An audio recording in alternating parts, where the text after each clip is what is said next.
boas-vindas, Juliana, porque também entrou aqui uma coisa na minha tela e eu não estou conseguindo tirar isso daqui, mas sejam bem-vindos, gente. É um prazer ter vocês aqui. Olá, boa noite a todos. Estamos aqui para mais um encontro. Não sei nem qual é o número desse nosso encontro, né? Finalmente chegou a esse patamar que a gente nem lembra qual é. Mas é mais um encontro do Clube de Leitura aqui do Ministério Público. Dessa vez para conversar sobre um livro, que eu acho que é um livro muito bonito, né? Um livro, O Filho de Mil Homens, já estou adiantando, O Filho de Mil Homens, do Walter Ugumãe. Quero dar as boas-vindas a todo mundo, a quem está vindo pela primeira vez. Só explicando, esse clube de leitura, ele é para a gente ter uma conversa mesmo, como se a gente estivesse numa cafeteria, numa mesa de um bar, num restaurante, no sofá da casa de alguém. Não é nada técnico, não é nada que a gente quer demonstrar conhecimento, nada disso. É para a gente passar e escutar as impressões de leitura. Então, eventualmente, vai haver spoiler da obra. Quem não leu tudo, infelizmente, isso acaba acontecendo em clube de leitura. Mas espero que vocês não se incomodem, porque as conversas são sempre muito boas e passam além do livro. Assim, as pessoas às vezes se preocupam, meu Deus, eu vou para um clube de leitura sem ter lido. Vá, que é importante do mesmo jeito. Você traz a sua vivência, a sua experiência de vida e acaba agregando, ouvindo e passando o que você sabe da vida, né? E assim, só estou dando as boas-vindas aqui para vocês. Vou falar um pouquinho sobre o livro, para introduzir mesmo, mas depois eu quero ouvir de vocês, quero ouvir de todo mundo. Vou organizar aqui uma lista das falas, então quem quiser falar, levanta a mão, tem um botãozinho aí para levantar a mão, ou escreve no chat, que aí a gente vai organizando aqui, se organizando, e todo mundo tem espaço, tem voz. Eu não vou aqui apontar ninguém, você fale não, é espontâneo, tá? Quem quiser ficar só ouvindo também pode só ouvir, enfim. Só para a gente começar, fazer uma pequena introdução do autor, depois entrar um pouquinho na obra e a gente vai. Walter Ugumãe é um autor que nasceu em Angola, em 1971. Ele se considera português, ele não se considera angolano. Ele licenciou-se em Direito, fez pós-graduação em Literatura Portuguesa, Moderna e Contemporânea, na Faculdade de Letras do Porto, que a doutora Luciana teve lá recentemente, né, doutora? É romancista, poeta, editor, artista plástico, cantor. Ele se mete em tudo que você pode imaginar que tem a ver com arte. O Walter Ugumãe está metido. Ganhou os principais prêmios literários de língua portuguesa, como o José Saramago e o Portugal Telecom, que hoje em dia é conhecido como Oceanos. Inclusive, quando ele ganhou o prêmio José Saramago, o próprio José Saramago falou sobre outro romance dele, que é o Retorno de Baltazar Serapião. Ele falou que considerava um tsunami literário. E aí abro aspas para José Saramago, dizendo: por vezes tive a sensação de assistir a um novo parto da língua portuguesa. Isso, Saramago falando Walter Ugumãe. Eles eram próximos. Walter Ugumãe teve contato com Saramago. Enfim, esse livro que a gente leu é sua obra mais famosa, mas aí eu tenho que abrir um parêntese aqui e falar de outras também, só para vocês ficarem curiosos. Tem também A Máquina de Fazer Espanhóis, Desumanização e Homens Imprudentemente Poéticos. Recentemente, em 2021, ele lançou um livro chamado As Doenças do Brasil, também, que é quando ele retoma o romance, porque ele lançou alguns livros antes de histórias curtas e tal, mas ele tem uma visão única sobre a invasão e genocídio promovidos pelos europeus durante a invasão ao Brasil. E aí eu chamo de invasão mesmo. Então, vamos lá, vamos começar. Perguntar aqui para todo mundo leu, gostou, não gostou? Se não tiver gostado, não se encabule, pode falar mesmo. A gente está aqui para isso, é muito bom ouvir opiniões contrárias, ouvir todas as opiniões possíveis. Eu quero saber de vocês. Vocês leram, gostaram? Eu posso fazer uma introdução da obra, antes de todo mundo falar? Pode. Vou falar um pouquinho. O que é O Filho de Mil Homens, tá? O Filho de Mil Homens é um livro que conta a história do Crisóstomo, um homem que chega aos 40 anos e se lamenta de não ter tido um filho, porque ele se considera um homem incompleto por não ter tido esse filho. Ele deseja ser amado por outra pessoa. E aí ele é um pescador que vive em um vilarejo litorâneo e ele desejava ter um herdeiro, que é esse menino que um dia ele conhece, ele chega à vida dele, né? A gente pode dizer que esse é um livro, é uma prosa poética, dividida em capítulos curtinhos,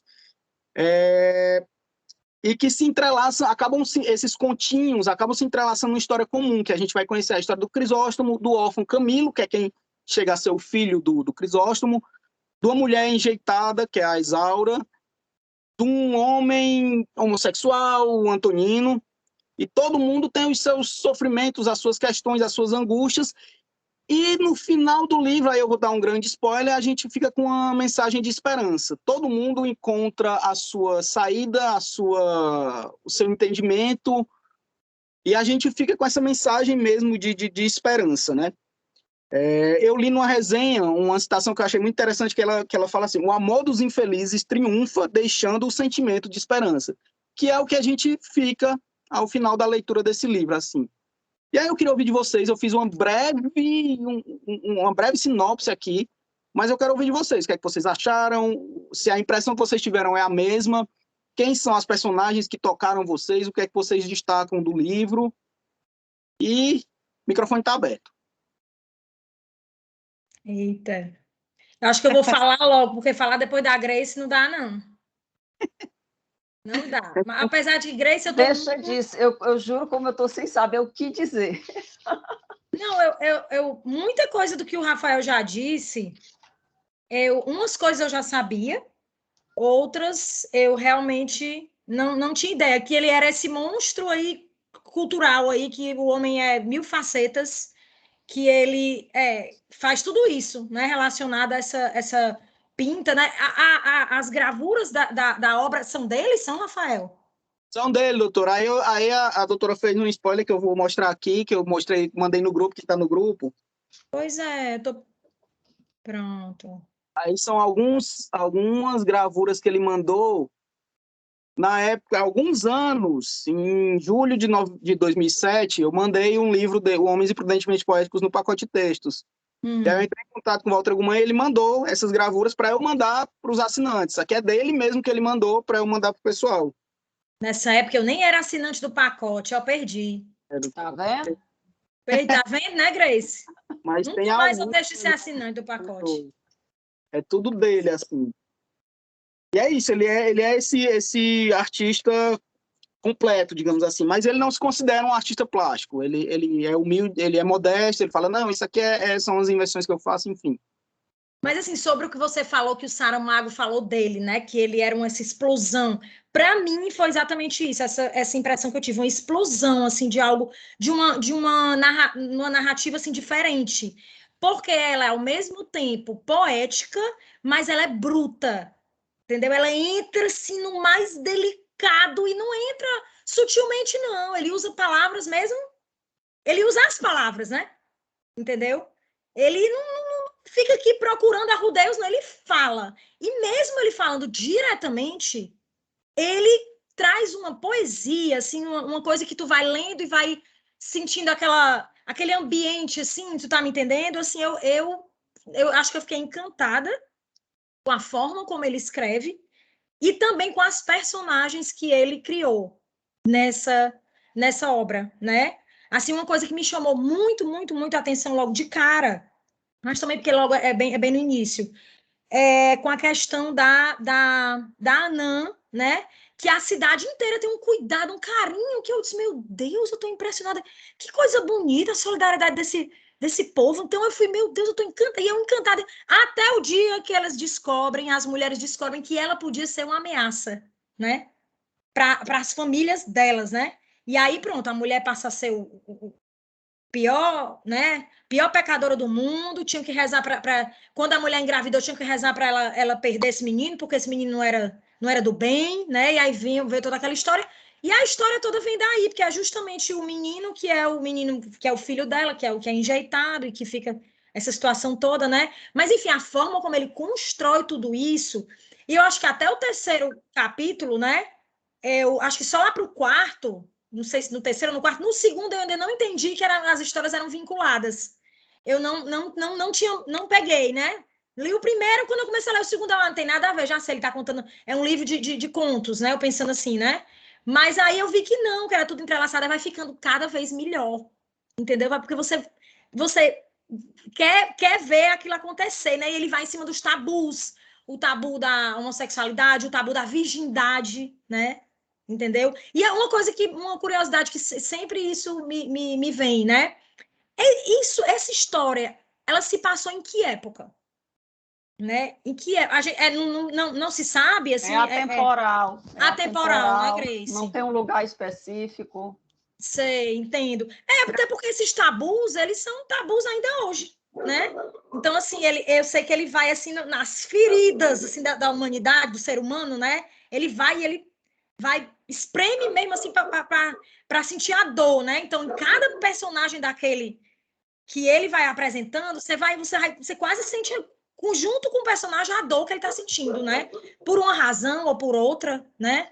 Enfim, eu fiquei, assim, realmente encantada. Estou seguindo ele, viu, Rafael, nas redes sociais. Eu vi que ele ficou muito consternado com a morte que faleceu há pouco tempo, gente, a Elza Soares. Elza Soares. Ele comentou, eu acho que ele chegou a fazer umas 2 ou 3 postagens sobre isso, né? Ele parece que é bem apegado ao Brasil, não é, Rafael? Ele é muito apegado aqui, ele é fã da Elza Soares, ele esteve aqui em Fortaleza algumas vezes, ele veio para a penúltima Bienal. Quando ele veio, teve uma campanha para as pessoas encontrarem o Walter Ugumãe lá na Sublime.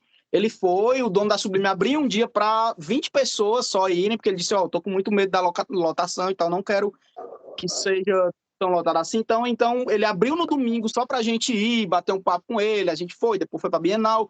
Ele foi confirmado ano passado para a Bienal do Rio, sendo que a Bienal do Rio esqueceu um pequeno detalhe de combinar com ele. Então ele depois desmentiu a história, desmentiu que ia e tal, e aí ele não veio para a Bienal do Rio, né? Então é isso, só para finalizar a minha fala, para deixar vocês falarem aí, vocês vão ter muito mais coisa interessante a dizer do que eu, né? Mas eu achei bonito essa parte que está até aqui assim, no comentário, né? No final aqui do livro, que diz o seguinte, que o festejado Walter Ugumãe povoou o vilarejo litorâneo onde a vida é levada com singela tristeza e a esperança do amor faz surgir uma alegria pequena, mais firme, porque construída com o possível, né? E eu lembro quando aquela personagem, né, que é justamente como é o nome dela, que começa a ter problemas por não ser mais virgem, e aí acaba casando com a Isaura, pronto, que a Isaura diz, eu acho que a minha felicidade está aqui nas coisas que são possíveis, isso é possível, né? Quando ela vê isso, que ela vislumbra a possibilidade disso, isso para mim também foi um momento que marcou, né? E um trecho que eu até postei no meu Instagram, quando ele fala sobre os filhos, né? O que os filhos são para nós, pais e mães. Eu achei a coisa mais linda, mais poética que já foi escrita sobre filhos, e olha que a gente já viu muita coisa bonita, mas o que ele escreveu aqui... Depois acho que vocês devem saber de que trecho eu estou falando, os que chegaram até o final, porque realmente é mais no final. Né? Aí, para não perder tempo, eu nem vou ler. E aí é isso, a minha contribuição, e dizer só, de novo, que eu gostei muito. Então, quem não leu, terminou, leia, porque é lindo, gente, o livro. É lindo. Apaixonante mesmo. Diga só qual é a página, doutora. Digo, tá aqui, eu marquei, pera. É esse trecho aqui, ó, da página 197, no capítulo 17, é no início do capítulo 17, que ele começa, os filhos, pensava ele, são um modo de estender o corpo àquilo que se vai chamando alma. E aí vai mais um pouquinho. Tu também marcou, né? Okay. É perfeito, gente, é lindo demais. E é isso. Eu acho que esse livro, ele traz... Quando a doutora perguntou a questão de quando se passa e tal, que a doutora Graciane e tal concordou, e todo mundo falou que é atemporal, é justamente isso, ele é atemporal, ele não delimita onde mas a gente sabe que, por exemplo, a questão se passa num vilarejo pequeno, litorâneo e tal, mas é porque vai além disso, vai para essas questões justamente preconceituosas, essas questões humanas, que são típicas de muita sociedade, né? Infelizmente, até hoje, sociedade pequena, sociedade grande, acaba passando por isso, e ele retrata justamente todos esses causos e todas essas situações, né?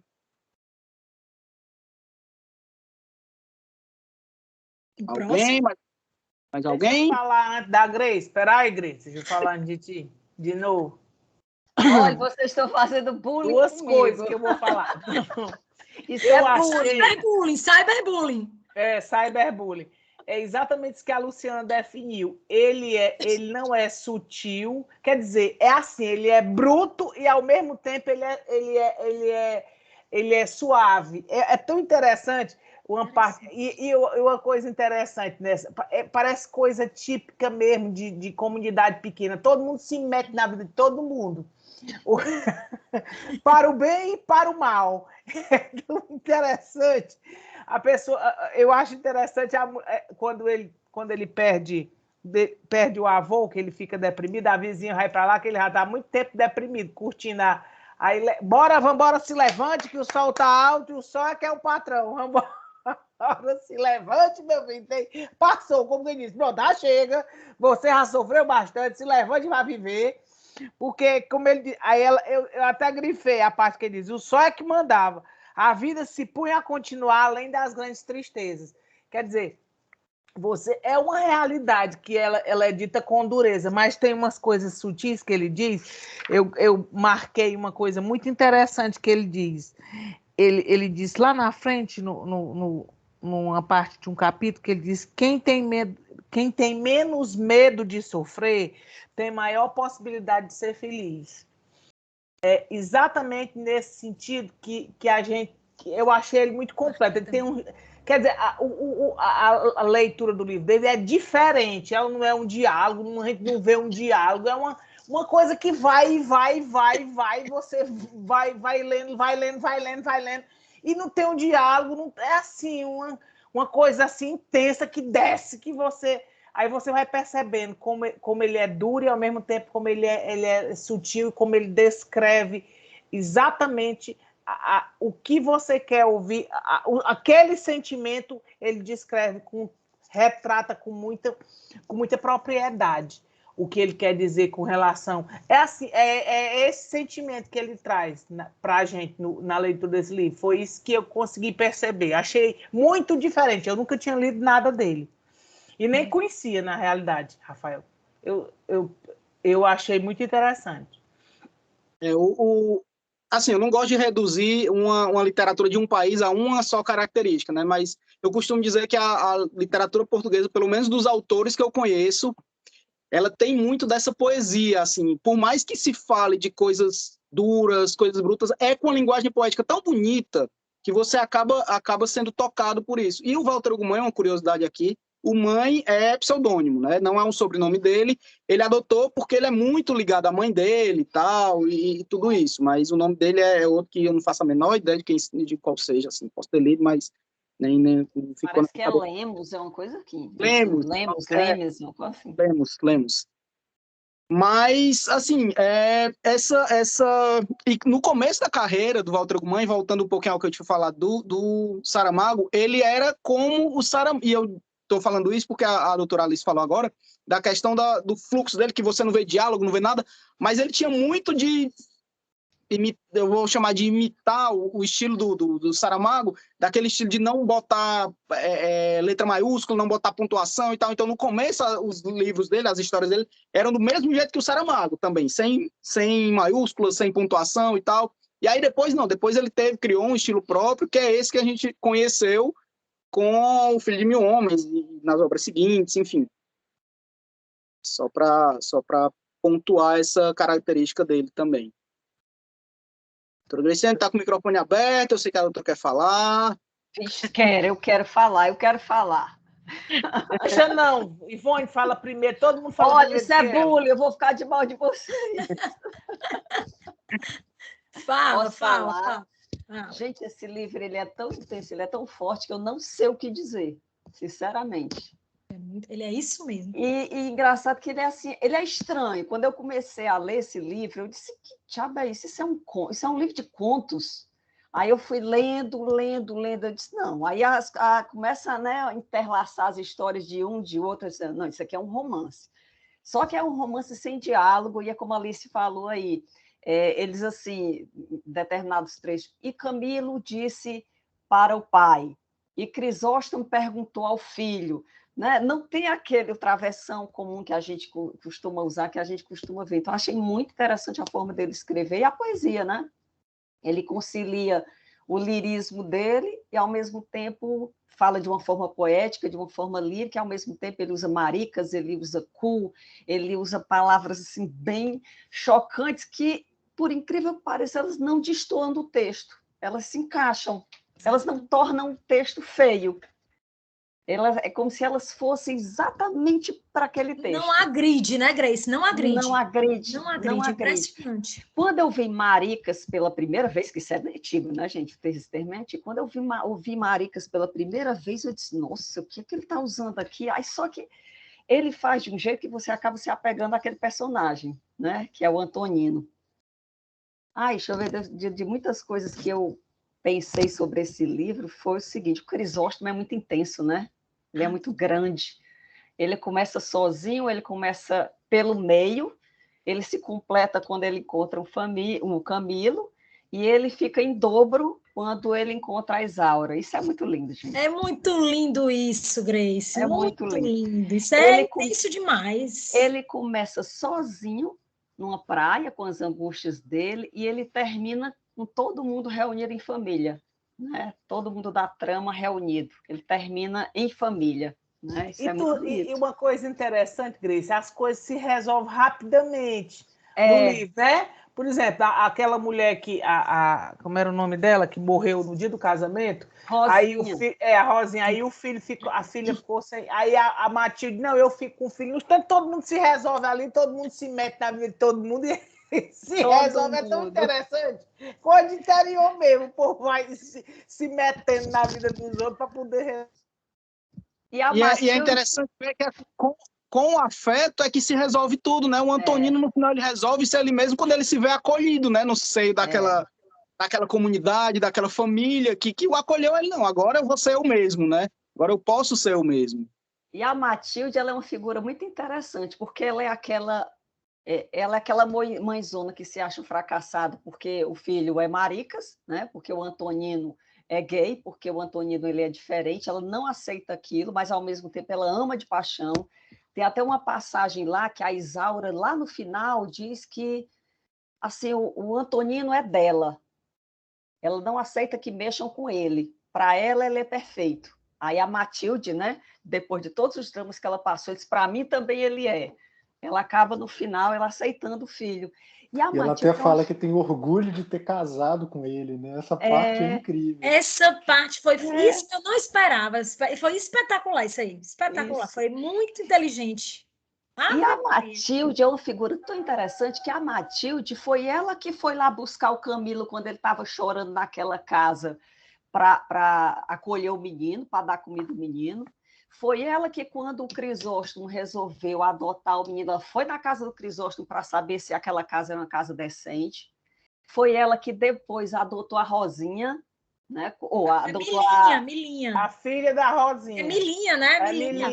Milinha. Milinha. Adotou a Miminha quando a mãe morreu, trouxe para ela. Mininha, exatamente. A Isaura também é uma figuraça, né, que vive toda aquela dor do abandono, né, de ter sido usada pelos homens, acreditando no amor, depois foi abandonada, era virgem, ninguém queria mais, só quem queria era o Antonino, e ficou com o Antonino porque só quem queria era mesmo. Depois o Antonino reaparece e mostra para ela o amor, a amizade, o amor, companheirismo. Aí o Crisóstomo, mais uma vez, acolhe o Antonino, quer dizer, o pescador, um homem bruto, um homem solitário, um homem sem tanto assim, conhecimento, mas de uma grandeza tão grande. E eu acho interessante a sutileza, quando ele consegue, o Antonino, consegue fazer com que a Isaura se veja assim, como mulher, florescendo, assim, se pintando. É tão sutil. Ele ajuda ela a se pintar. Interessante. Aí ela se vê como outra pessoa. É muito. E, gente, eu achei lindo. O relacionamento lindo, né? Dela com a mãe dela, né, Grace? Ela vai definhando naquele relacionamento dela com a mãe dela. Quando ela se livra daquilo ali, é que ela refloresce, né? De novo, Exatamente. É incrível aquele dali também. Foi muito bem narrado aquilo dali. Muito bem descrito por ele. Demais. E muito legal também aquela parte em que o Camilo, ele mostra para o pai, ele diz para o pai, com base no que o avô disse para ele, é sobre os gays, né? Sim, uma coisa assim, bem jocosa, preconceituosa. Cantores e artistas, né? Gente, eu marquei essa parte. Aí fui contar pro meu marido, olha aqui Está todo marcado. Olha aqui, Aí, presta atenção. cantores Como é que surfistas e isso? não sei o Isso quê. tá onde? Eu digo no livro. Mas é muito interessante que cantores, como era, gente, eram surfistas, Surfistas, usuários de drogas, né? Mas eu ele não me chama de lembro outro. não, tá marcado aqui. Tá marcado, deixa eu procurar. Viciados, eu acho, Exato, qualquer coisa. Viciado. Aí o né? Camilo vê que o Crisóstomo fica triste com aquilo. O Crisóstomo fica triste com aquela forma dele pensar em relação ao Antonino, aquela forma preconceituosa. E o Camilo fica com vergonha de ter se manifestado daquela forma. Aí lá na frente, o Camilo encontra a Teresa. Pois não é? Gente, essa parte é demais. Não, essa parte Demais. aqui, peraí. Aí ele encontra a Teresa, o Camilo. Aí a Teresa, o irmão morre, né? Aí a Teresa diz assim, a Teresa disse-lhe que o irmão era diferente. Disse-lhe, às vezes, por serem diferentes, as pessoas preferem morrer. Eu queria mais que ele estivesse vivo, porque era-me igual que ele fosse diferente. Gente, isso é demais. Aí lá na frente o Camilo encontra um anão. E ele acha interessante aquele anão e ele trava um diálogo com o anão. E ele consegue perceber na diferença do anão, isso ele nem sabe que a mãe era um anão, né? Ele consegue perceber na diferença do anão a beleza do ser diferente. Aí tem uma coisa lá, aí ele tem um momento lá, que nesse momento, aliás, ele vai até o Antonino, se abraça com o Antonino e diz que gosta dele, que ele rejeitou o Antonino ao longo do livro todinho. Isso é muito bonito. Aí o Crisóstomo fica feliz porque ele se comportou daquela forma. E ele fica feliz porque fez o pai feliz. Isso é muito legal. É muito lindo. E por fim, a Anã era uma figuraça. E a Anã era tipo assim, uma genie. Ela se tornou uma genie. Se tornou. Exatamente. Foi a mesma impressão que eu tive, ela era a genie. Exatamente. E por ninguém queria ela. Joga pedra na Como genie, é que ela joga era bosta na ela genie. tão bonitinha, tudo dela é pequenininho, ela é muito ajeitadinha, um carinho, e eu, meu Deus, que Uma coisa eterna linda. criança. Eterna criança. Tu fez a comparação perfeita, Grace, é igual a canção da Geni. Foi o que aconteceu. Igual. Perfeito. Enfim, gente, esse livro é belíssimo, eu me emocionei muito, riquíssimo, marquei, pintei o livro todinho Bem. e, sinceramente, excelente, excelente. É Eu importante comecei. a gente lembrar, Desculpa. assim, tem algumas pessoas aqui em Fortaleza que costumam fazer uma pequena...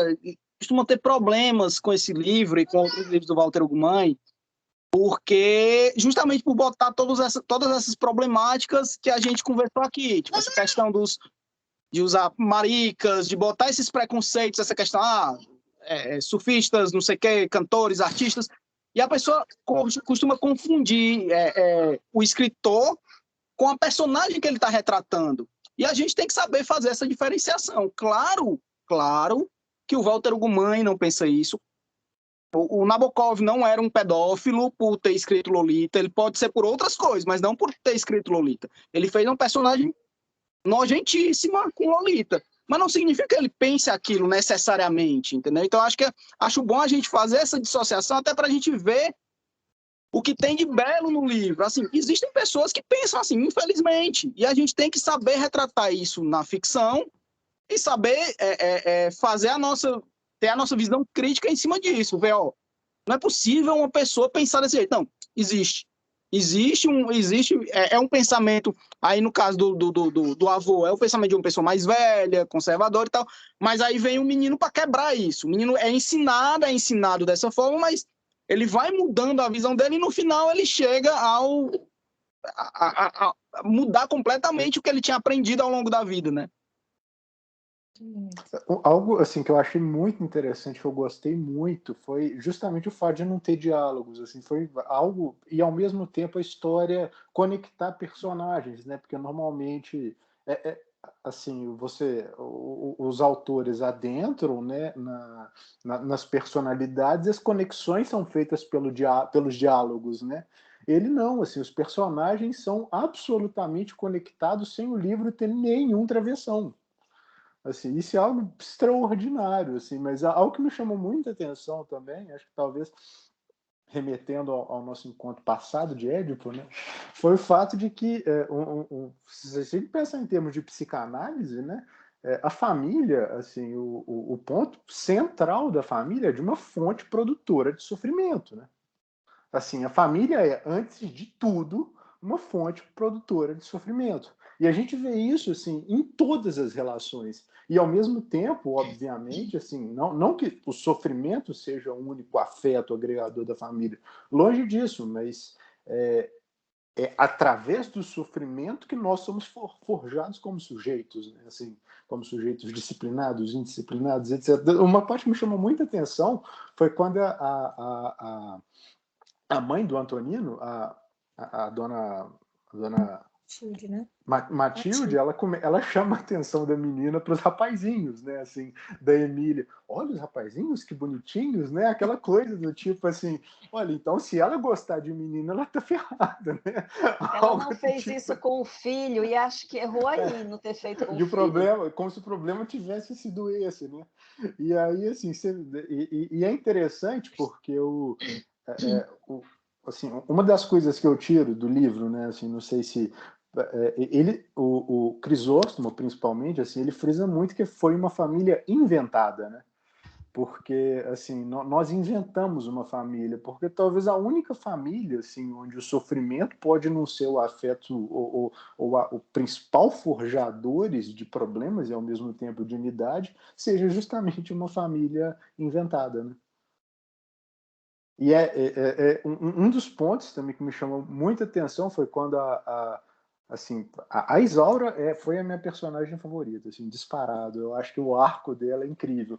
Mas quando ela pensa na mãe dela, assim, né? E ela fala assim, olhando para o Crisóstomo e pensa, nossa, assim, parece que todos os nossos problemas hoje seriam tão fáceis de serem resolvidos, né? Olhando de agora. E naquele momento era algo tão difícil, assim. Não sei, eu achei ela, não sei, para mim foi a disparada melhor personagem do livro, assim. Apesar da grandeza do Crisóstomo, enfim, ele talvez seja uma pessoa que não exista, né? Assim, do tipo alguém que consegue fomentar, não através da repressão, né, um sentimento que ele queria no filho, mas assim, através de uma espécie de validação positiva, enfim. Ele é talvez um pai que não exista, né, de certa forma, ou que talvez compense essa qualidade com outros defeitos, ou qualquer coisa do tipo, mas eu acho que a Isaura, ela existe, né, assim.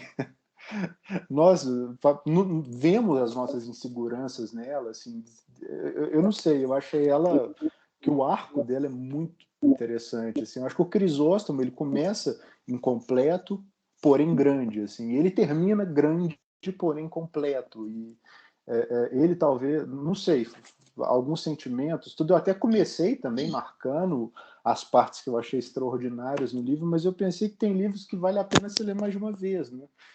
Eu acho que eu ia marcar tanto que eu falei assim, não vou marcar, assim, vou simplesmente ler de novo.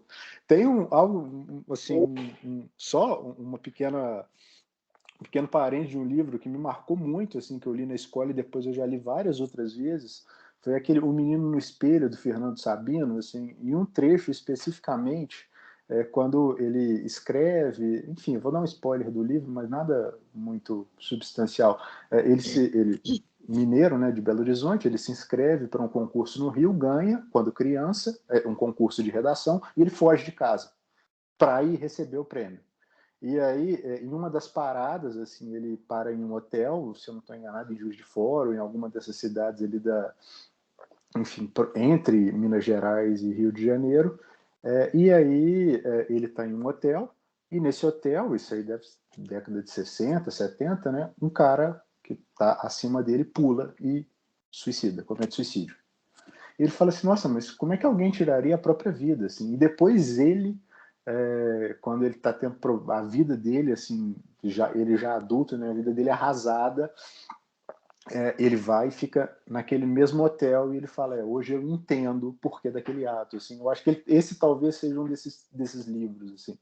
Um desses livros que você vai compreendendo ele, eu acho que a partir de perspectivas diferentes da vida, né, assim. Eu acho que uma coisa legal que tu falaste aí é a questão de que a família foi inventada, né, nesse livro, e eu acho que é uma das ideias do livro, assim, porque muita gente pensa que família sangue, não, eu sou, porque eu tenho que amar meu pai, minha mãe, meus irmãos, meus primos, porque é sangue do mesmo sangue, não, não necessariamente, entendeu? Acho que vai muito além disso. Tem aquela frase que fala também que amigos são irmãos que a gente escolheu na vida, e eu acho que vai bem por aí. E as famílias, existem famílias das mais variadas configurações possíveis hoje em dia, né? E isso não é de agora também vem de antes. E a gente tem que saber abraçar tudo isso, e eu acho que assim vai ser muito mais feliz todo mundo, é muito mais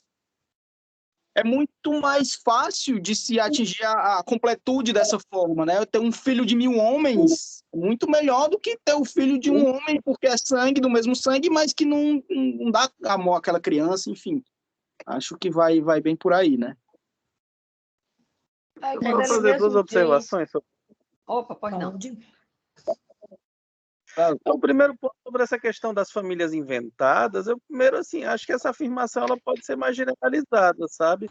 Eu acho que toda família tem um quê de inventada. As relações não são lineares, tem uma pessoa mais próxima, outra mais distante, tem fases, a forma de percepção muda de acordo com o momento da vida, e esse, inclusive, é um tema já antigo na literatura brasileira, inclusive, em Machado de Assis, por exemplo, a questão dos agregados está sempre ali, não é? E a gente que tem família, ou pelo menos quem tem família maior e que vive numa tradição aí do início do século XX, meados do século XX, toda família maior, que tinha 8, 9 filhos, é o caso, por exemplo, não da minha mãe teve 3 filhos, já é uma família moderna, ela trabalhava, e já é outra, mas meu pai tem 8 irmãos, minha mãe faleceu, mas tinha 8 irmãos também, minha avó tinha 14 irmãos, e aí sempre tinha um agregado em cada família, e claro que com um núcleo de 9 irmãos, há uns mais próximos, outros menos próximos, as relações são muito mais complexas, e aí eu diria que toda família tem um quê de inventado. E outro ponto que eu acho que foi tocado aqui, sabe, que eu acho que é uma coisa que tem me incomodado um pouco, é essa noção de que toda literatura deve ser engajada. A literatura ela é livre e a arte é livre. Então, toda literatura que tem um compromisso com provar uma verdade, ela abandonou a arte dela, porque o compromisso dela é com uma tese moral. E uma tese moral o local dela é um ensaio, é uma peça de filosofia, é um artigo no jornal. Tem espaço, sim, para analisar questões morais. E já a literatura, ela vai analisar questões morais, é inevitável. Acho que Dostoiévski, por exemplo, é um autor que traz essa questão. Crime e Castigo, por exemplo, está lá a questão moral. Shakespeare, todos os grandes autores trazem, mas eles trazem questões morais com personagens que são contraditórios, que são bons, que são maus. Você pega, por exemplo, o Shylock do Shakespeare, e o que se passa ali é um claro antissemitismo, e é um livro assim de uma força, de uma potência e de uma capacidade, justamente porque não esconde, porque se for todo mundo bonzinho, aí todo livro agora vai ser escrito para descrever o céu, aí acabou a literatura, né? Aí vai ser uma coisa enfadonha, entediante. A vida é assim, a vida ela é limpa, ela é suja, a gente mesmo erra, acerta, tem hora que a gente exagera, tem hora que a gente faz coisas certas. E é importante que a gente procure o caminho. E um dos papéis da literatura, na minha opinião, pelo menos, é trazer essa consciência para a gente, né? É ver esses outros mundos, mas ao mesmo tempo se enxergar e ver que nós também somos esses seres contraditórios, insuficientes, que praticamos, sim, atos errados, que somos capazes, sim, de fazer atos moralmente condenáveis, mas que ainda assim a gente está disposto aqui a tentar acertar, a aprender com a experiência, e a literatura é um grande palco para o aprendizado, assim, e aí, claro, que eu acho que ler não melhora ninguém, mas dá oportunidade, o que você faz é outra coisa. Então, alguns personagens te tornam melhor. Torna mesmo. Você lê Shakespeare, lê Otelo e não entende a inveja a partir dali, não aprende a lidar com esse sentimento ruim que é a inveja, e algumas pessoas têm muito, algumas têm pouca. Mas dizer que nenhum nunca teve, uma pessoa nunca teve nenhum episódio de inveja na vida é imaginar uma santidade que não é muito humana, né? Então, eu acho que ele nos ajuda também a nos entender. Sobre essa questão do papel da literatura, aí só fazendo um pequeno adendo aí, só um pequeno à parte aqui da nossa conversa, existem muitas correntes aí no mundo da literatura que falam sobre o papel da literatura. Há quem diga que a literatura tem esse papel mesmo, social e tal. Há quem diga que a literatura não tem papel nenhum. Então, assim, eu, na minha opinião pessoal, eu acho que a literatura não tem papel nenhum e tem todos os papéis possíveis. Então, você pode encarar como mulher por velho. Então, acho que assim, é como o doutor Enéas disse mesmo, você usa a literatura como... Você pode usar para lhe tornar uma pessoa melhor, você pode usar para se divertir, você pode usar como um retrato da sociedade. Eu acho que a riqueza da literatura está em várias formas diferentes de se construir. O papel da literatura está no papel que a gente dá para ela. Sim. A verdade é essa, né? E eu acho muito chato quando se fala esse negócio de literatura de negro, literatura de índio, literatura de branco, literatura de mulher, literatura é uma literatura, né? Então, tem gente negra, gente branca, gente parda, gente ruiva, gente com todo tipo de problema que faz literatura maravilhosamente bem, independentemente do que ela é como autor. Porque o conteúdo que ela está passando ali é que é diferente, que vai te tocar ou não, dependendo do nosso momento, da nossa experiência, do que a gente vive naquele momento, do que a gente quer para a gente. A literatura é isso. É mergulhar nesse mundo. O maior escritor da literatura brasileira. O maior autor da literatura brasileira de todos os tempos é um autor negro, que é um grande crítico da sociedade dele, que é Machado de Assis. Ele é um autor negro e é um grande crítico das mazelas do Brasil que existiam naquela época e que, em grande parte, continuam existindo hoje. Essa questão toda, essa polêmica de vacinação ou de remédios mágicos, cloroquina e hidroxicloroquina, está lá. É o emplastro Brás Cubas, é o remédio mágico que resolve os problemas da pessoa. Quer dizer, não é nada novo. Está aqui a pílula do câncer, está lá em Machado de Assis, ó. Vou te dar um emplastro Brás Cubas e está tudo resolvido. Os problemas do corpo e da alma. Nenhum remédio vai resolver nada, mas assim, se você souber aproveitar bem o que a literatura tem a dar, e os grandes autores sempre têm muito a dar, aí a gente pode crescer como pessoa. Com certeza. Doutor Ivone, a senhora está aí ainda? Tá, sim. Oi, então sim, desculpe. Não, era... Depois o doutor Enéas falou tão bacana que eu me desconcentrei e achei que não tinha mais nada a dizer.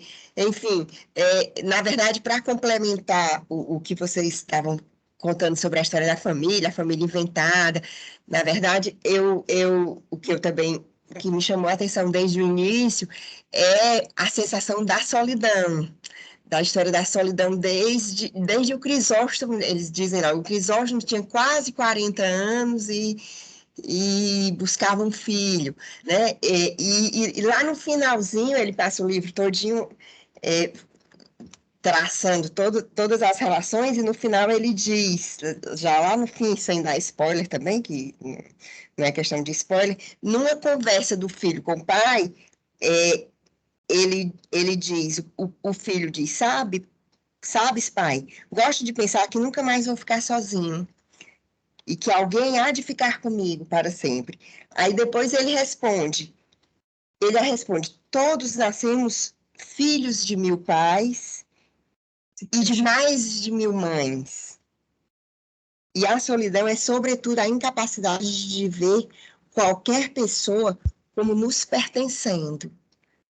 E para que nos pertença de verdade, se gere um cuidado mútuo. Sabe, eu acho isso muito, resume bem a mensagem que ele quer dar. Como a Alice falou, é uma cidadezinha pequena, todo mundo se mete na vida de todo mundo para o bem e para o mal, mas também com esse intuito de ficar juntos porque pertencemos à mesma espécie, ao mesmo mundo. Aquela história, se alguém não está bem, ninguém está bem. Que a gente tem visto cada vez mais ultimamente. Então, é mais ou menos isso a minha impressão sobre esse livro. É meio que um sentimento de comunidade, né? E aí só... Ei, Ivone, qual é a página aí que eu já li, mas me É perdi? 204 e 205, o último parágrafo da 204, o primeiro parágrafo, na verdade, a Eu continuação. marquei também, ó. 204, Ivone, eu acho nessa edição, né? Ivone, eu acho que nessa parte aí é que ele fala, que ele complementa que o amor, ele fala do amor fraternal, né? Que o amor não é só o amor família, que cada um de nós, cada uma das pessoas que passam pela nossa vida, que fazem parte da nossa história, também são nossas famílias. Exatamente. Né? Ele É diz aquela isso, coisa da fraternidade. do resultado. Somos o resultado de tanta gente, de tanta história, tão grandes sonhos que vão passando de pessoa a pessoa, que nunca estaremos sós. Isso é Então, é lindo, a família família é um planeta, ser do humano, é mundo. muito. Família Isso. estendida, né? Nem sei, porque assim, assim, eu entendo essa história da família dele, da família assim diferente, porque quais as chances de um senhor já com tanta idade encontrar um filho e de depois ele encontrar uma companheira? Autora, você está falando de quem? Não, preste atenção, preste atenção. Crisóstomo tinha 40 É o que eu estou anos. dizendo. E depois encontrar uma companheira, que essa companheira já também estava desiludida na vida, uma pessoa completamente enjeitada, nem se sentia mais uma pessoa também, se achava um ser incompleto também. Né? E aí aquele menino, qual era a chance daquele menino conseguir alguém para adotar ele na altura daquela do menino já com 14 anos? Quer dizer, a gente sabe que isso é difícil, né? Então, assim, e a coisa foi se montando de uma maneira, e no final foi ficando mais difícil, porque aquela moça, a Isaura, ela já era casada, só com um casamento que não funcionava. Então, quando ela finalmente encontrou alguém para ela ter uma afeição, meu Deus, mas e agora? Eu sou casada. Quer dizer, tinha tudo para dar errado. E, na verdade, assim, esse sentimento de comunidade, de querer bem, né? Esse amor mesmo, foi fazendo com que as coisas fossem se montando, acertando, e montou aquele núcleo familiar, um núcleo familiar diferente, realmente, né? Mas é como disse o Enéas, a gente tem que olhar, né? Hoje em dia, essa diversidade, a gente tem que saber ter esse olhar de acolher realmente o diferente, né? De não ficar, vixe, que família é essa? Porque realmente as famílias hoje em dia são diferentes, mas essa realmente foi quase assim como se fosse uma mágica que foi montando até que ela se completasse, né? E para mim foi um final feliz perfeito. Para mim foi. Muito embora com todas as mazelas que eles carregavam, todas as dores que eles traziam, mas eles encontraram conforto um no outro, né? Exatamente por poder pertencer um ao outro, né? É isso. Em determinadas situações, assim, que às vezes o narrador, né, o Walter, até coloca assim, e ela pensando coisas que tinha vergonha até de pensar, assim, quantas vezes a gente pensa coisas e fala assim, nossa, mas como é que eu estou pensando isso, né, assim, e talvez a melhor representação disso sejam os rótulos, né, do tipo maricas, assim, né, Isso. às vezes a gente pensa coisas do gênero, assim, né, enfim, você fala assim, nossa, mas pensando isso, ele coloca isso assim, quase que rasgado, né? E ao mesmo tempo com muito pudor. Eu acho muito interessante isso. E eu não lembro quem assim colocou a questão da cronologia, né? Mas é exatamente isso. Isso poderia ser hoje, assim. Em uma vila de pescadores ali, sei lá, do litoral norte do estado X, como poderia ser no final do século XIX, né? Uma moça desvirginada e, enfim, tem pensando aqui, né, até de novo nessa questão da virgindade, tem um livro do Jorge Amado, o primeiro que ele escreveu quando ele tinha 17 anos, que é O País do Carnaval. Tem duas personagens, assim, uma delas até ela é basicamente assim uma moça que está sendo cortejada por alguém da sociedade ali, acredito que baiana, assim, e aí ela resolve dizer para esse rapaz que a está cortejando, né, de um evento que se passou quando ela estava ali na transição da infância para adolescente, para adolescência, onde ela foi basicamente estuprada, assim, por um cara.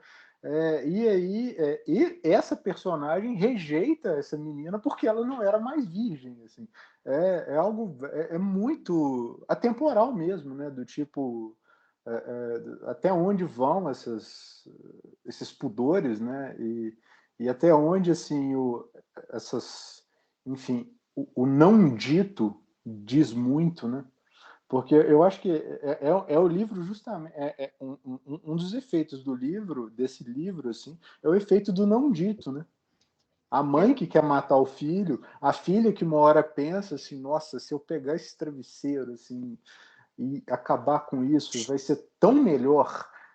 Enfim, eu acho que o não dito, né, é justamente o que fascina para mim. É, Né? isso Ele é muito. fala até isso, né? Oi, desculpa. Ricardo, numa passagem, ele fala até isso sobre o silêncio. Eu marquei aqui, mas não sei aonde. Não sei o que, um silêncio carregado de ausências. Eu acho que é isso aí. Falando da Isaura, doutora. Falando da Isaura, ele fala, era uma mulher carregada, era isso que eu ia falar também agora. Era uma mulher carregada de ausências e silêncios. Isso, é lindo isso. Era um sem fim e pouco do que tinha lhe Qual é servia a para página? Para dentro da Isaura, a Isaura caía. Ele usa muito isso. Ele usa no começo, para dentro do homem, o homem caía. Aí na Isaura ele usa, para dentro da mulher, a mulher caía. Eu marquei isso aí também. Onde é que está aí? Eu estou caçando aqui, que eu pintei o livro todinho também. Caçando também, porque eu anotei aqui no papel, eu deixei marcado, mas eu não botei qual era a página, doutora. Então, depois a gente acha, Por isso. Mas eu acho que nós, infelizmente, já estamos encaminhando para o final, mas não é cortando ninguém. Acho que a gente dá para falar um pouco mais, mas eu queria só abrir essa parte final com a citação da doutora Luciana, que correu na frente, falou dos filhos antes, mas eu quero falar uma citação também que me pegou muito, que é uma parte aqui na página 125, por isso que eu perguntei qual era a página, doutor, quando a senhora falou. Na página 125 ele fala assim, e eu vou botar só essa frase que eu acho que resume tudo para mim, assim. As crianças não deviam crescer nunca, porque as crianças são perfeitas. Marquei também, Também marquei. Então, assim, eu li isso e depois Mas as crianças, às vezes, são cruéis. São de crueldade. Elas são verdadeiríssimas, né? São muito verdadeiras. E eu queria ouvir de vocês, o que é que vocês acham disso, se de fato vocês acham que essas crianças são perfeitas. A doutora Grace já falou, às vezes são cruéis, mas eu acho que elas aprendem essa coisa com a gente, sabe? Eu acho que é muito com a gente. Claro. Criança é reflexo do adulto, então... É a gente que ensina a mentir, né? O menino recebe um presente, o menino odeia o presente, gostou do presente? Não, odiei. Aí você diz, menino, deixa de ser mal educado, diga que gostou. Quer dizer, a gente ensina a criança a ser hipócrita, né? Exatamente. Eles são a pureza, né? A gente que desvirtua. É verdade. E queria ouvir de vocês as últimas considerações antes da gente passar para a votação do próximo livro, antes de agradecer, antes de encerrar, mas eu queria ouvir mais de vocês para a gente encerrar aqui e passar para a parte final. Acho que a gente já falou demais, mas é sempre bom. É o que eu sempre digo, falar sobre livro nunca é demais, conversar sobre livro desse jeito assim... eu adoro. É o que aproxima mais a literatura de todo mundo. Eu acho que a literatura ela sempre foi tida como coisa tão solitária, né? E esses clubes de leitura, essas iniciativas, eu acho que tiram um pouco dessa imagem, né? Exatamente. Eu acho que deveria naturalizar mais conversar sobre livros, assim. Está aqui a página 69, gente. Sobre a Isaura. Era uma mulher carregada de ausências e silêncios. Para dentro da Isaura, a Isaura caía. Isso é muito bonito. Perfeito. É o último parágrafo desse capítulo, Zé. Ele é um poeta. É o último parágrafo, né? Ele é incrível. Realmente. Alguém mais alguma coisa para falar? Tem mais alguma consideração? Esse livro é rico, tem muita coisa. Eu acho que todo mundo, o livro está muito marcado, né? Assim, muito... É um livro que, como acho que foi o Ricardo falou, você pega, começa a marcar, depois você pensa, não, esse livro ele merece mais leituras e releituras depois, né? Merece. Então, acho que... Porque você ficha um livro normalmente para não ter que ler de novo, né? Esse não. Eu tenho alguns livros que estão nesse patamar. Todo ano eu leio, releio o Machado de Assis, para mim é de lei, assim. Dom Casmurro. Um ano é Dom Casmurro, no outro é Brás Cubas, assim. Um ano eu releio, no outro eu releio o outro. Mas eu acho que tem livros que merecem pelo menos uma segunda leitura, e esse é um deles. Assim. E a gente vê várias nuances diferentes, né? A cada leitura que passa, a gente vê e vai percebendo as entrelinhas, vai percebendo também a poesia em coisa que a gente não viu antes. E repito o que eu já falei aqui várias vezes da literatura portuguesa, né? Essa poesia ela está muito presente. Walter Ugumãe, nos outros autores portugueses, Saramago, sei lá, João Reis, enfim. E aí a gente vou começar Fernando Pessoa, vamos lá, né, para frente. Tem até uma parte, desculpa, que você falou de Portugal, assim, que ele fala assim, às vezes bota o Antonino num saco e levam ele para o Brasil lá para trabalhar de graça, né? Aí, assim, dá até uma revolta como brasileiro, mas você pensa, como se aqui fosse o país que de fato tivesse o salário mais isonômico do mundo, né? Então, até nesse ponto, você tem uma verdade ali quase que brutal. Total. Mas é isso, pessoal. Eu queria agradecer vocês mais uma vez. As conversas aqui sempre são muito legais. Retomamos. Vamos agora para aquele momento super relaxante de escolher o próximo livro. Vamos ver, né? Vamos ver o que tem várias sugestões, viu, chefa? Doutor Enéas tem várias sugestões de livros. Já estreou cheio de ideias. Então, mas antes da gente passar para esse momento, eu só queria encerrar aqui a conversa mais uma vez falando de novo do Walter Ugumãe, dessa escolha que não foi a doutora Graciane, quem foi que indicou? Foi a Luciana. Luciana. A gente está passando por autores que, para mim, são sensacionais.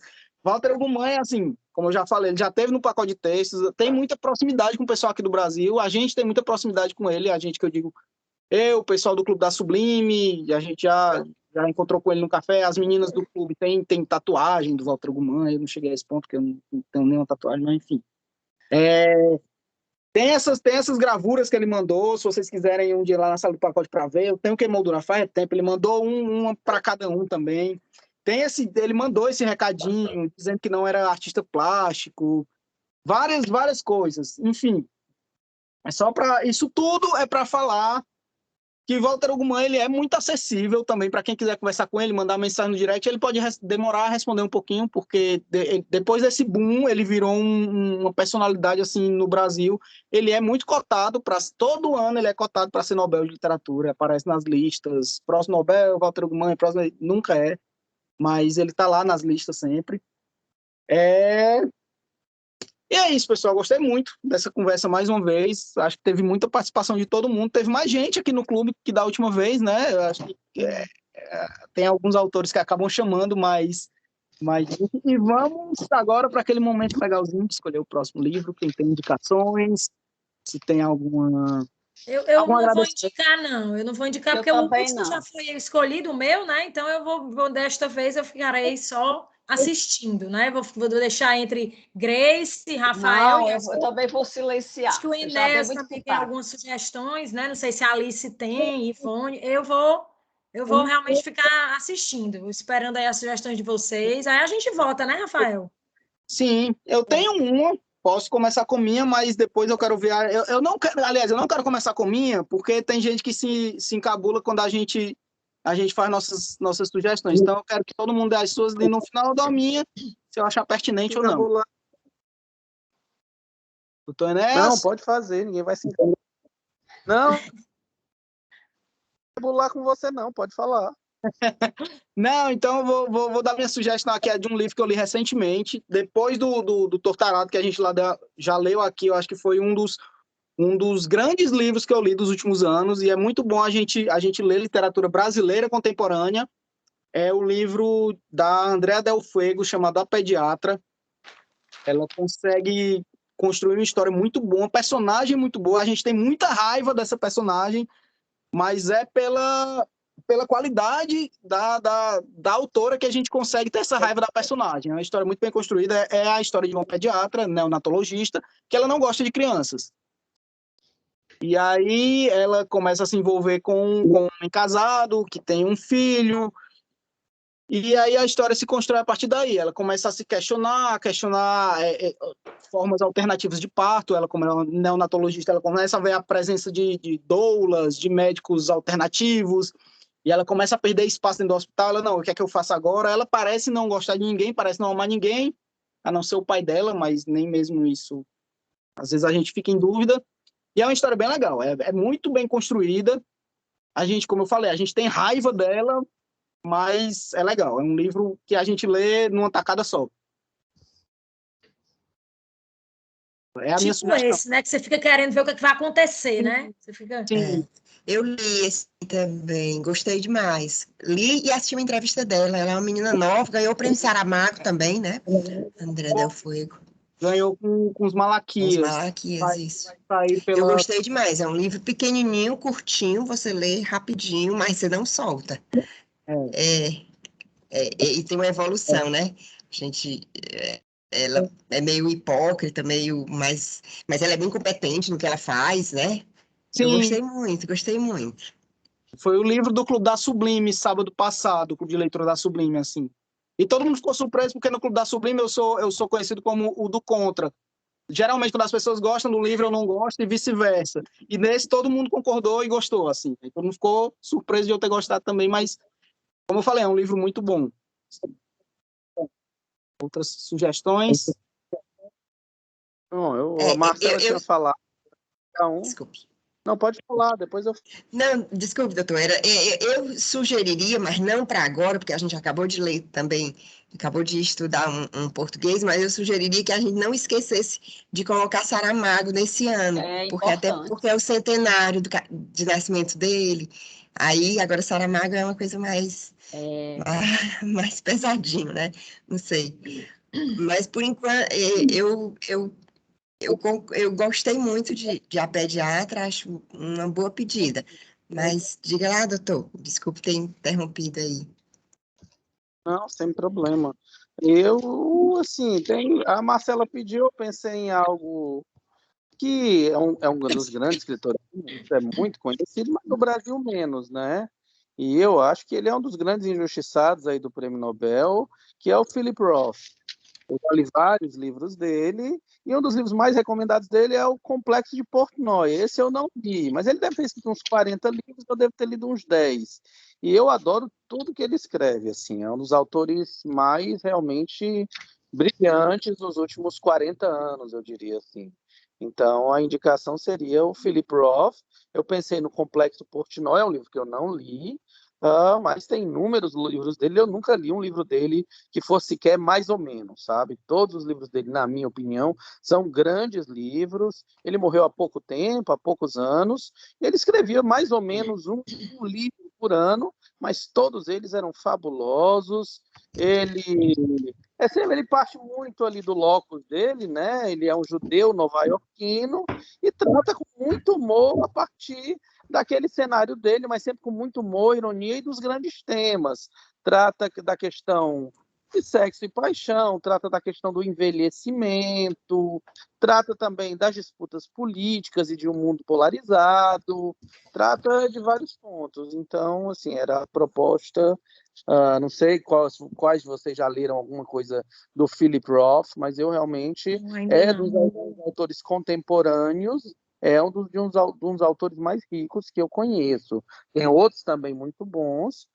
Eu colocaria ele no panteão aí dos grandes escritores dos últimos 40 anos. É um livro relativamente médio, né? 260 páginas, 265 por aí. Tem versão de bolso dele, e eu acho que não é difícil achar. Tem na Amazon, acho que tem nas livrarias aqui também, acho que não tem. Porque, lembrando, o que a gente sempre fala, as indicações normalmente não podem ser calhamaços, porque tem um intervalo de um mês para ler, e não pode ser difícil de, não, eu quero sugerir, por favor, um autor da Burkina Faso, que eu li quando eu tinha 15 anos, que eu encontrei no sebo, é muito difícil, né, de todo mundo encontrar. Então, acho que é legal essa indicação do Philip Roth. O que eu li dele também, eu não li esse. Agora eu também não lembro qual foi o que eu li, quais foram os que eu li, mas é bom também. Também é uma boa indicação.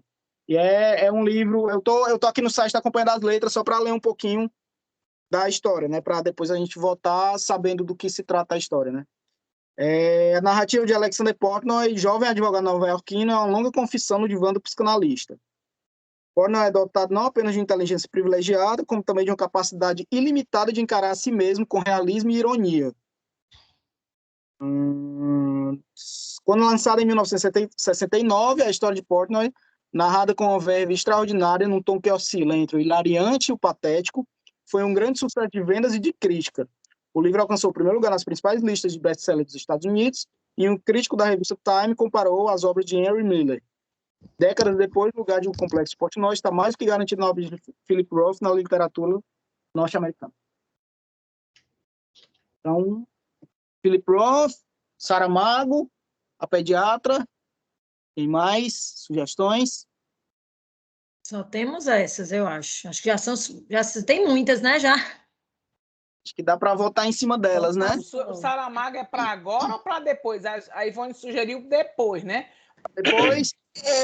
Porque a gente já analisou um pouquinho um português, né? Vamos mudar um pouco?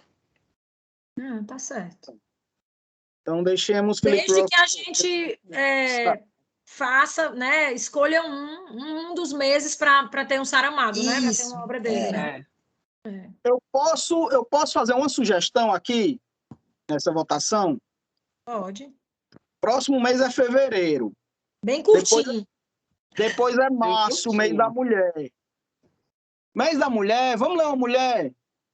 Então a gente pode fazer o seguinte, pode ler Philip Roth agora e ler A Pediatra depois. Beleza. Ou algum outro de uma autora depois, nada impede. Outra sugestão no próximo mês. Mas eu tiraria A Pediatra depois para sugerir de novo próximo mês de repente e deixar o Philip Roth. Pode ser. Concordo. Ninguém leu esse do Philip, ninguém leu, né? Não, como é o nome do livro? Nem o Enéas leu, né? Complexo de Portnoy. É ótimo porque ninguém leu, né? É ótimo porque ninguém desse aqui ninguém leu. Nem o Rafael. Não. É um milagre isso aí, é um milagre, porque o Rafael lê tudo. Best-seller é best-seller, né? Eu adoro. Com certeza é bom. Acha-se em português tranquilamente? Complexo de Portnoy. E aí tem em português? Eu vou ver com o pessoal da companhia para ver se tem algum cupom de desconto na Amazon. Certo. Eu estou vendo que na Americanas está saindo até melhor que na Amazon, porque não tem frete para nós. Ótimo. E o Rafael, é em português mesmo o livro? É em português. Ah, tá. Tá aqui, o Complexo de Portnoy, da Companhia das Letras, né? A obra dele quase toda. Acho que a obra dele está toda na companhia. Embora o inglês dele seja muito claro, assim, quem souber e quiser ler inglês, dá para entender tranquilo, se você tiver um bom domínio. Aqui. Então, pronto, pessoal. Tem também Já está decidido? Acho que todo mundo concorda? Tem alguns bons filmes baseados nos livros do Philip Roth. Mas nesse, especificamente nesse, não, né? Em outros. Não. Tem o Humanstein, tem outro que é A Mancha Humana, que eu vi outro dia, que é fabuloso o filme. Jovem. Só do Paulo Henriques Brito. No Kindle tá R$24,90, tranquilo. Tranquilo, então. Ei, gente, vamos tirar a foto? Vamos.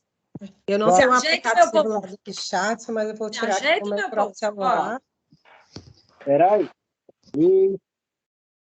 Avisa, viu? Quando for bater o print, pra gente olhar para o lugar certo. O pessoal que está sem câmera ligada quer entrar, a gente espera.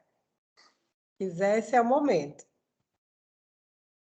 Bora, Elis. Vou tirar agora. 3, 2, 1. Pronto, tirei um A5, se ninguém tiver Eu piscado. nem segurei meu livro, ó. Vamos de novo. Sabe que eu não segurei meu livro? Vamos de novo. Quem tá com o livro, segura o livro, vai. Tá lindo. O Rafael tá esnobando com esses demais. cartõezinhos aí. Eu quero Todo metido. irem lá na sala do pacote de textos para conhecer, pessoal. Eu tenho que Vamos aqui combinar. Ela existe para. Deixa eu só passar essa onda de Omicron e influenza, né? É. Aí a gente combina, assim, viu, Rafael? Demais. Eu e a chefa já estamos meio caminho andado. Já temos liberado por uns 2 meses para se danar, né? Eu tô também nisso, porque eu tive em dezembro. Pois é, tu também ainda está no limite, né? Ei, mas notícia, viu? O Reino Unido teve os casos de reinfecção aí da Ômicron. Não, mas isso não vai acontecer no Brasil. Não vai acontecer no Brasil. Gente. Ô, gente, deixa eu agradecer o Rafael sempre, né? Rafael, Grace, que são nossos consultores MOR aqui, né? E o Rafael, nosso super mediador. Rafa, obrigada mais uma vez por nos conduzir tão lindamente, viu? É muito bom, gente, ouvir vocês e todos que estão aqui também. Como é importante a participação de cada um, como é rico a gente trocar esses comentários, a gente poder ler um livro que traz tanta coisa boa para a gente, né? A gente vê as mazelas do ser humano, mas também vê que isso pode ser desconstruído e construído, e relações positivas, coisas boas serem construídas, né? Então, que bom ter vocês, que bom ter esse clube, que bom esse momento, viu? E a gente só existe porque todos nós estamos aqui, então todo mundo é importante. Então, eu peço que a gente insista, persista, continue, tá certo? E tragam, quem puder, tragam outros colegas, e também que não são colegas, tragam outras pessoas, porque a gente tem sido, eu acho que a gente tem sido muito feliz aqui no nosso clube, viu? É só esse recadinho final que eu queria dar para vocês. Dizer que foi maravilhoso. Foi meu primeiro dia aqui, adorei, viu? E prazer, os que eu não conheço, os que eu já conheço, vão rever. Uma coisa boa, olha a aquisição maravilhosa que nós tivemos agora, doutor Enésio Romero, para a gente aqui no nosso clube. Beleza. E a Ivone, Ivone, tu tinha participado da outra vez? A Ivone já. No Édipo. É porque eu faltei na outra vez. O Ricardo também entrou no Édipo, não foi, Ricardo? Foi o Ricardo também. Maravilhoso. Eu vou adicionar também no grupo. Ana Beatriz, estamos sentindo falta dela, acho que ela ainda está no processo dela de mudança. Mas eu acho que ela retorna logo para o próximo. Não é isso? Pessoal, um último recado. Eu criei um cupom de desconto para quem quiser entrar no pacote, quiser comprar livro anterior, o pessoal aqui do clube, tá? É o MPCE10. O 10 é um númerozinho. Coloca lá no grupo de WhatsApp, Rafael. Faz a propaganda, tem gente que não conhece o pacote de texto. Ei, Marcela, no grupo. Oi? Maravilhoso o pacote de texto, maravilhoso. Já te adicionei, viu, doutor Inés? A coisa mais maravilhosa é que ainda tem a playlist da obra do mês, né? Acho que mas é show. Sábado que vem vai ter encontro, mais um clube de leitura agora do pacote sobre o Mitsuru, que foi o livro de novembro de um japonês, do Yasunari Kawabata. Foi o primeiro Nobel de Literatura do Japão. E quem quiser participar, mais uma vez eu digo, não precisa ter lido.